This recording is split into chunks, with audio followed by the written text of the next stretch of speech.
Partido dos Trabalhadores recorre à Organização dos Estados Americanos para tentar reverter julgamento do impeachment da presidente afastada Dilma Rousseff.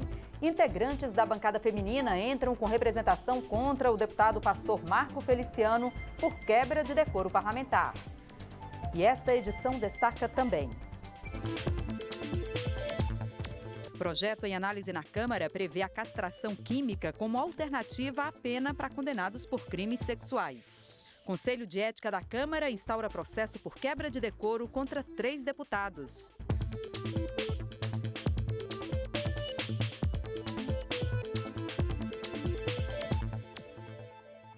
Boa noite. Em Brasília, 8 horas, o Jornal da Câmara começa agora.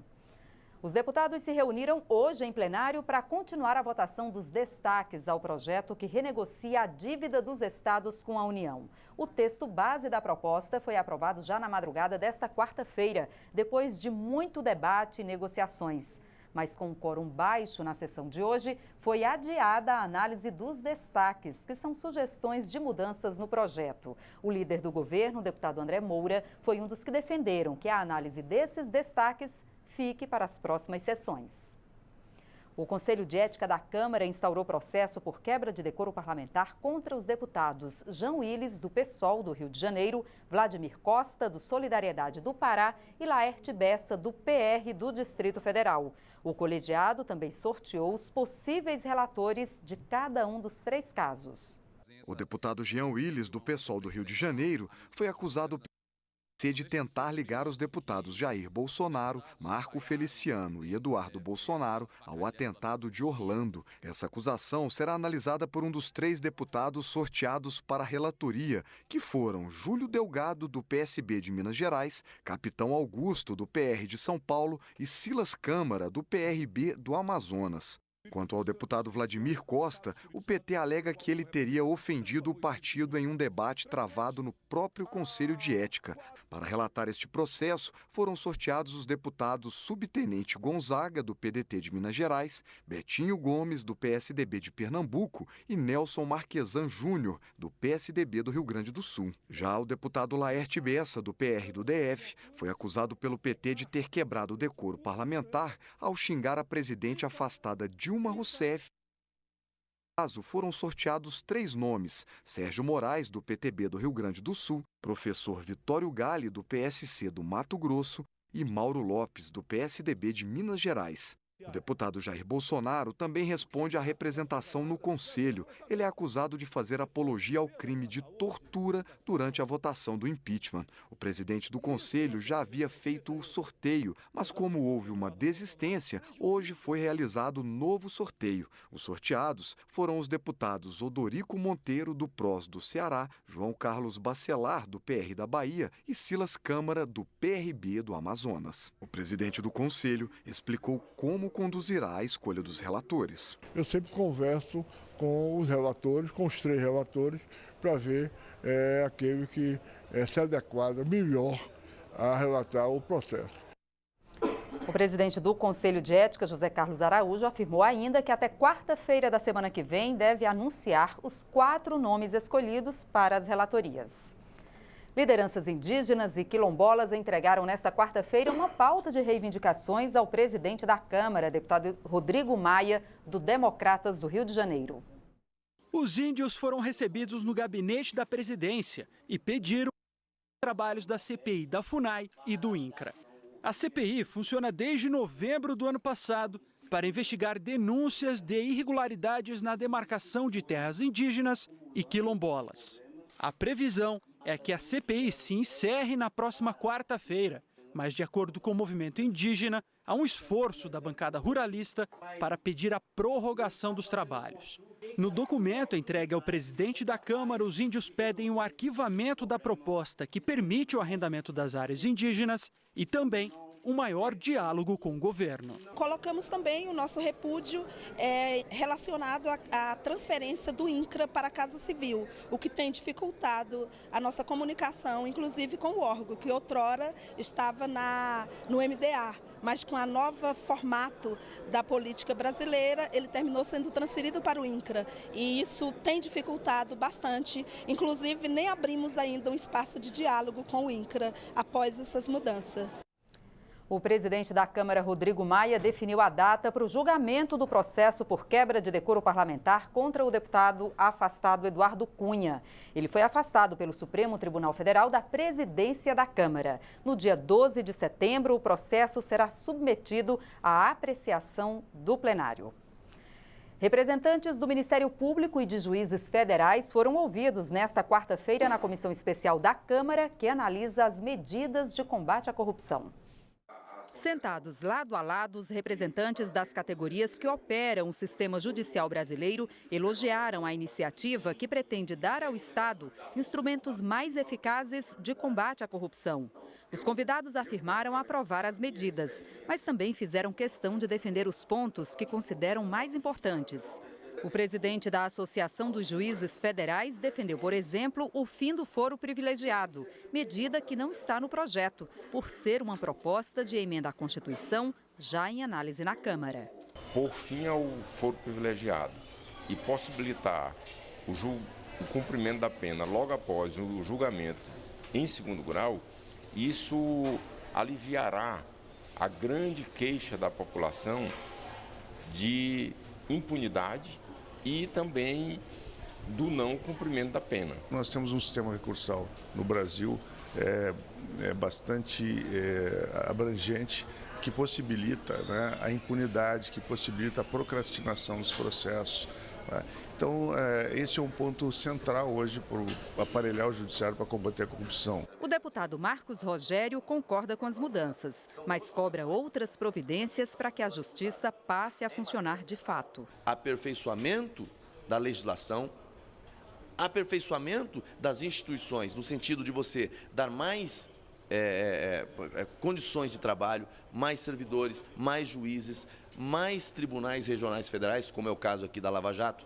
Então, ficar no discurso de que você tem que apenas fazer o endurecimento penal não resolve o problema. O relator disse que o projeto é um quebra-cabeça. Ele explicou que as 10 medidas propostas pelo Ministério Público são conceitos que devem virar 29 legislações diferentes. Nós precisamos equipar o Brasil, por exemplo, com o informante do bem, nós precisamos reduzir os prazos prescricionais, nós precisamos reduzir o volume de recursos para adiamento da decisão final e nós precisamos consolidar no Brasil que a partir do segundo grau de jurisdição, um condenado por crime de corrupção já vai cumprir a pena. Isso é algo que ocorreu derivado de uma decisão do Supremo Tribunal Federal, mas que nós precisamos fazer compor a legislação brasileira. Um grupo de deputados do Partido dos Trabalhadores anunciou nesta quarta-feira ter recorrido à Comissão de Direitos Humanos da OEA, a Organização dos Estados Americanos, contra o processo de impeachment da presidente afastada Dilma Rousseff. Nesta madrugada, os senadores aprovaram por 59 votos a 21 a continuidade do julgamento. No recurso à OEA, o grupo de deputados pede que o processo de impeachment no Senado seja suspenso em caráter liminar até que a comissão se posicione sobre o assunto. A Constituição brasileira requer que, para afastar um presidente da República, o presidente da República tenha cometido algum crime. O que nós estamos argumentando? Que não há nenhuma ação penal tramitando na justiça brasileira contra a presidente Dilma Rousseff. Ela não é acusada de nenhum crime.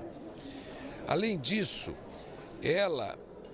essa conduta, chamadas pedaladas, ela foi considerada pelo Ministério Público Federal como não tendo sido praticado qualquer crime. Nós não podemos admitir a consumação desse golpe e, por isso, nós estamos pedindo uma liminar da Comissão Interamericana de Direitos Humanos e vamos recorrer à Corte se for necessário. A Comissão de Seguridade Social da Câmara realizou um seminário em defesa da vida e da família. Durante o evento, deputados anunciaram que vão apresentar uma proposta de emenda ao artigo 5º da Constituição, estabelecendo que o direito à vida começa no momento da concepção. A defesa da vida e da família envolve uma multiplicidade de ações, desde a concepção da vida até a morte do ser humano, segundo o deputado Eros Biondini. Um conjunto de defesas que está desde a política pública de qualidade para as mulheres, o planejamento familiar, passando pela defesa da vida do embrião e do feto, desde a concepção, depois a luta contra a pedofilia e por políticas de segurança para a criança, adolescente, a luta contra as drogas, a recuperação dos nossos irmãos dependentes químicos e assim por diante, a defesa da família, o cuidado com o idoso. Um dos palestrantes, o especialista em bioética, bispo auxiliar do Rio de Janeiro, Dom Antônio Augusto Dias Duarte, fez a defesa de todas as fases da vida. Nós não podemos medir o valor de uma vida por um instante, por um momento, por uma circunstância, né? Quer seja no momento inicial, quer seja o momento ao longo da existência, quer seja o momento terminal. Toda a vida ela tem um valor que é integral, total. No seminário realizado pela Comissão de Seguridade Social e Família, foram apresentados os projetos de lei em tramitação na Câmara que envolvem o conceito de vida e família. Alguns deputados da comissão anunciaram que vão apresentar uma proposta para alterar o artigo 5º da Constituição Federal para especificar que o direito à vida é desde a concepção. A PEC da vida, aqui na Câmara dos Deputados, que assegurará o direito à vida desde a concepção e acrescentaremos isso, deixaremos isso claro na nossa Constituição Federal, para que assim, a exemplo de outros países que já o fizeram e fez com que praticamente se acabasse essa discussão, Dom Antônio, em torno da legalização e descriminalização do aborto. Aprovado esta emenda à Constituição, toda a legislação ordinária, no caso o Código Penal, estaria então ultrapassada. Ou seja, mesmo nos casos de estupro, mesmo nos casos de aborto de crianças com merencefalia e anencefalia não seriam permitidos. Achamos que quem deve ser o culpado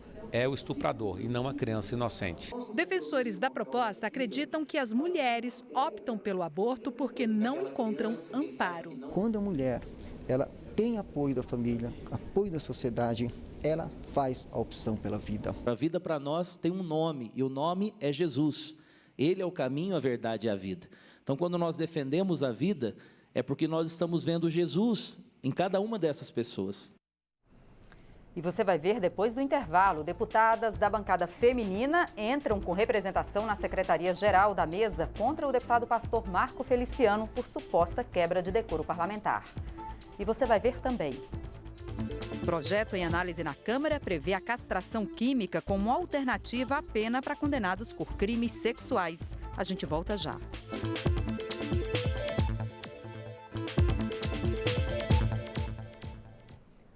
Integrantes da bancada feminina da Câmara entraram com representação na Secretaria-Geral da Mesa contra o deputado pastor Marco Feliciano, do PSC de São Paulo, por suposta quebra de decoro parlamentar. Ele é acusado por uma jovem militante de seu partido de tentativa de estupro, lesão corporal e cárcere privado.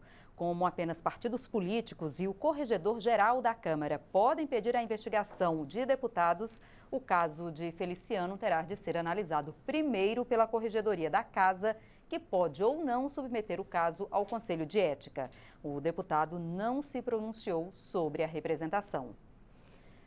Está em análise aqui na Câmara um projeto de lei que prevê a castração química como alternativa à pena para condenados por crimes sexuais. O debate envolve, ao mesmo tempo, questões de saúde, segurança, direito e política. Uma injeção a cada 3 meses. Geralmente, a castração química envolve o bloqueio dos hormônios responsáveis pelo desejo sexual. A aplicação é usada em condenados por crimes sexuais em diferentes partes do mundo. Pelo menos 9 estados americanos já autorizam a aplicação. Na Austrália, Nova Zelândia, Polônia e Inglaterra também existe essa opção. Dinamarca, Suécia e Canadá ainda estão em fase de experiência de algum tipo de droga para castração química. Nesses casos, diferentes estudos indicam que a reincidência em crimes sexuais cai de mais de 50% para menos de 5%. Os estudos e as experiências indicam mais uma coisa: não existe pílula mágica. A discussão aqui na Câmara ainda precisa levar em consideração outro aspecto, o humanitário. A Anistia Internacional, por exemplo, considera a castração imposta como sendo desumana. A proposta aqui é torná-la uma opção. O condenado só faria se quisesse. Não é pena cruel, dada a proporcionalidade do que é a crueldade do crime, e com isso permitir que esse tipo de situação ganhe contornos de não imputabilidade. Realmente há uma punição efetiva a quem pratica esse tipo de crime. A deputada Laura Carneiro discorda. Tratamento não é pena. Pena é prisão. Pena é regime fechado. Pena é punir efetivamente aquele delinquente de acordo com o que diz o nosso ordenamento jurídico. O debate na Comissão de Segurança Pública veio acompanhado de um pedido. É preciso discutir melhor o tema, algo que poderá ser feito na Comissão de Seguridade Social e Família, onde o projeto está agora. Nós precisamos de muito mais estudos, nós não temos este medicamento reconhecido no Brasil para este uso, então são vários fatores que nós precisamos e com certeza absoluta na Comissão de Seguridade Social e Família a gente vai aprimorar esse debate ainda mais. A comissão especial que analisa a regulamentação dos jogos no Brasil adiou mais uma vez a votação do relatório final. O presidente abriu prazo até a próxima semana para os deputados analisarem uma nova versão do parecer. A maioria dos integrantes da comissão é favorável à legalização dos jogos. Na reunião marcada para a votação do parecer final da Comissão do Marco Regulatório dos Jogos, o relator, deputado Guilherme Mussi, do PP de São Paulo, trouxe uma nova versão do texto apresentado em julho. Mussi incorporou dezenas de sugestões dos membros da comissão. O objetivo é chegar a um consenso para votar rapidamente a proposta que legaliza o jogo no Brasil. Relator e presidente querem que o projeto seja aprovado também pelo plenário da Câmara antes da votação de um projeto sobre o mesmo assunto que está sendo analisado no Senado. O projeto do Senado é horroroso, né? Não tem outra palavra para descrever o projeto do Senado. Em termos de tributação, ficou inviável para que investidores venham ao país, para que o jogo seja de fato rentável e dê de volta à sociedade os benefícios que nós estamos aqui buscando há quase 9 meses. Nessa quarta-feira, os integrantes da comissão ainda apresentaram novas sugestões. A maioria reduz as exigências para a concessão de licenças às empresas que vão explorar o jogo e diminui as restrições aos tipos de jogos permitidos. A gente ficar criando limitação só vai fazer a hipocrisia que existe hoje no Brasil, porque elas vão continuar existindo. Então eu acho que a gente tem que legalizar, regulamentar, fazer um controle, inclusive, da questão dos viciados, ter uma estatística com relação a isso e ajudar, mas não podemos deixar de fechar os olhos para essa realidade. Até mesmo um dos poucos integrantes da comissão contrários à legalização dos jogos decidiu apresentar sugestões ao projeto. Se for aprovado o projeto, com meu voto contrário de mais 2 deputados, que nós somos minoria nessa comissão, que os cassinos sejam instalados onde nós temos o menor IDH do Brasil, né? O desenvolvimento humano. Em tese seria a região do Piauí ou outra região, Amapá, Macapá, Rondônia, Roraima, a região onde não tem condições e que possa se desenvolver. O presidente da comissão está otimista com a perspectiva de aprovação do relatório. Acho que chegou a 99% da possibilidade de que, salvo aqueles que são efetivamente contra o jogo, na comissão, aqueles que defendem a legalização, que representam 90% da comissão, aceitarem o texto conforme foi sugerido pelo relator com as devidas alterações. O deputado Luiz Carlos Rauli, outro parlamentar contrário à legalização do jogo, já faz planos para enfrentar o projeto no plenário. Requeria uma comissão geral para discutir no plenário com toda a nação, porque aqui estamos circunscritos a uma comissão de 20, 25 pessoas e que foi montada para aprovar o projeto. O que menos precisamos nesta hora no Brasil é liberar o jogo. Uma proposta de emenda à Constituição já aprovada no Senado e na Comissão de Constituição e Justiça da Câmara estabelece quais são as responsabilidades da União, estados e municípios com relação a um assunto que preocupa e muitos brasileiros: a segurança pública. A Constituição de 88 coloca a segurança pública como um dever do Estado, mas as competências de União, estados e municípios não são muito detalhadas.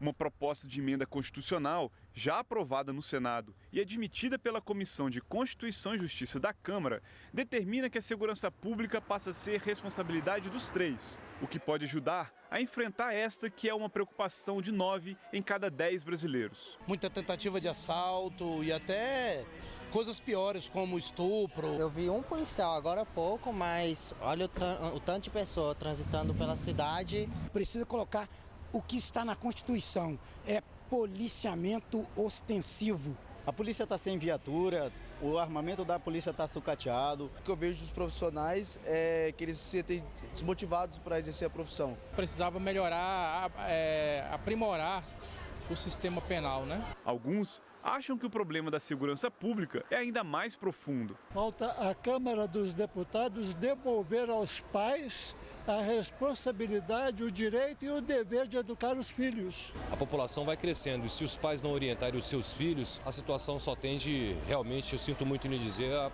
continuar dessa forma para pior. O deputado Rubens Pereira, relator na CCJ, acredita que a aprovação final da proposta na Câmara acabará com o jogo de empurra entre os entes da federação e trará novidades positivas. Em relação aos municípios, a segurança será tratada única e exclusivamente em relação às guardas municipais. O que vai ter de novidade é que nós, do Congresso Nacional, poderemos legislar também sobre esse assunto, que hoje nós não podemos, e avança em outros 2 pontos na PEC. Quando cria um sistema nacional de dados, dados sobre dados penitenciários, dados sobre drogas, dados criminais, e num sistema nacional integrado, onde todos possam estar usando e compartilhando informações. Segunda novidade é a federalização daqueles crimes cometidos por organizações criminosas que praticam homicídio reiterado. Tem várias organizações que são especialistas em homicídio. Daqui para frente, esta competência não será mais da Justiça Estadual, será de responsabilidade da Justiça Federal e da Polícia Federal para fazer essa apuração. O deputado João Campos votou contra a admissibilidade por achar que o problema da segurança pública é outro. O que falta, segundo ele, é dinheiro para o setor. E, neste sentido, a proposta não traz nenhum avanço. Uma das grandes demandas no Brasil, e aqui na casa, na área de segurança pública, é o financiamento vinculado da segurança pública.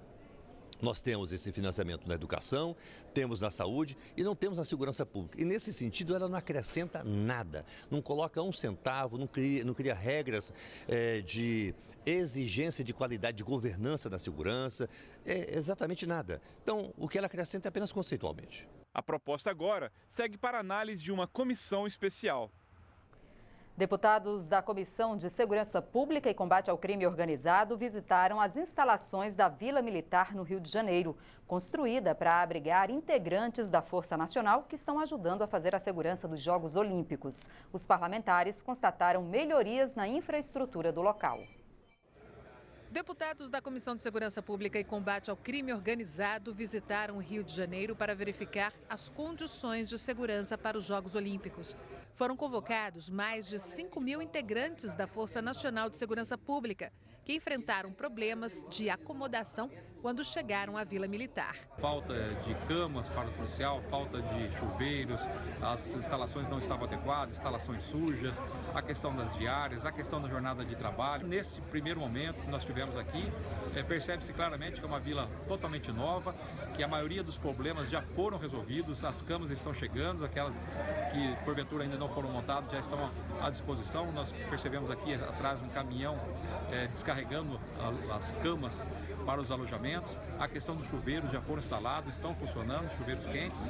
A questão das diárias, segundo informações, não houve nenhum corte de diária, continua a diária cheia. Durante a visita ao Rio de Janeiro, os deputados se reuniram com o diretor-geral de segurança dos Jogos Olímpicos e com o diretor executivo de operações da Rio 2016. Os parlamentares também visitaram o Centro Integrado de Comando e Controle e a cidade da Polícia Civil e as instalações destinadas a hospedagem da Força Nacional. Nós viemos, a coisa realmente evoluiu, o Legislativo cumpre o seu papel de fiscalizar, né, e também auxiliar naquilo que for possível.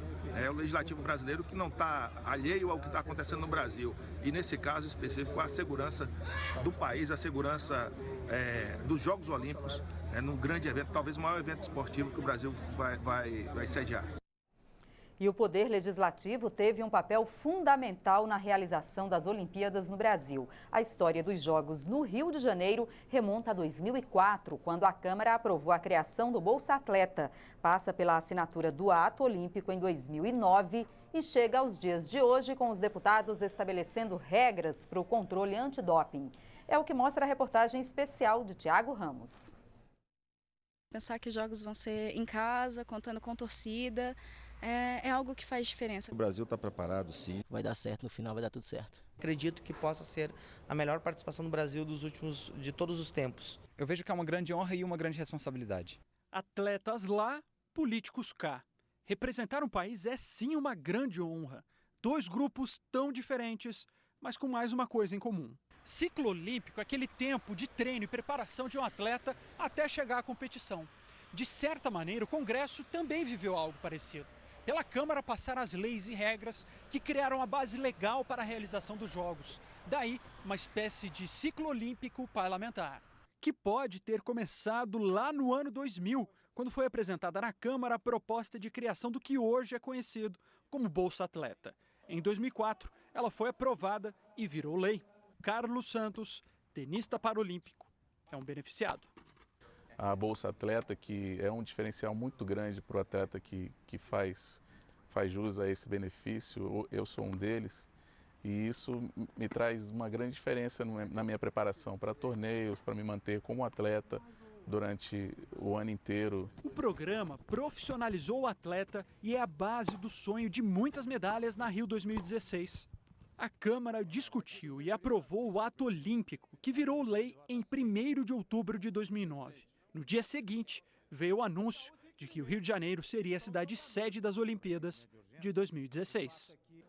Em 2011, a Câmara aprovou o regime diferenciado de contratação para as obras olímpicas. Em 2012, 2015 e 2016, os deputados discutiram e aprovaram uma série de isenções tributárias para empresas envolvidas com os Jogos Olímpicos. Em 2016, foi a vez de aprovar regras para o controle de dopagem dos atletas. O texto prevê as sanções para quem for flagrado nos exames. O trabalho do deputado não termina aí. Ele é também fiscal. Com o custo da Rio 2016 chegando perto dos 40 bilhões de reais, é bom ficar de olho. A Comissão de Fiscalização da Câmara criou um grupo com 9 deputados com essa tarefa. O prognóstico que nós temos, junto com o Tribunal de Contas da União, que as coisas estão acontecendo, né, dentro da normalidade, e a subcomissão vai continuar atenta. A Comissão de Esportes também fez algo semelhante. O trabalho ali deve continuar mesmo depois do fim dos Jogos. Depois das Olimpíadas, a comissão também pretende se interessar pelo legado que as Olimpíadas vai deixar para o país. Esses equipamentos, como eles vão continuar funcionando para a comunidade. A esperança é que o investimento de hoje vire o lucro de amanhã. O Rio de Janeiro vai se transformar, é claro, né, num centro de competição, né, para qualquer evento mundial. Ele vai estar sempre concorrendo com outras cidades de outros países. Políticos cá, atletas lá. Mas e se a separação não existisse? E se o atleta tivesse a caneta na mão? Carlos Santos não foge do desafio. Se eu tivesse o poder de assinar uma lei, de meter a caneta num papel, eu tornaria o esporte como uma modalidade obrigatória nas escolas. Esta edição termina agora. Para outras informações ou para rever nossas reportagens, é só acessar a nossa página na internet. O Jornal da Câmara volta amanhã. Até lá. Tchau.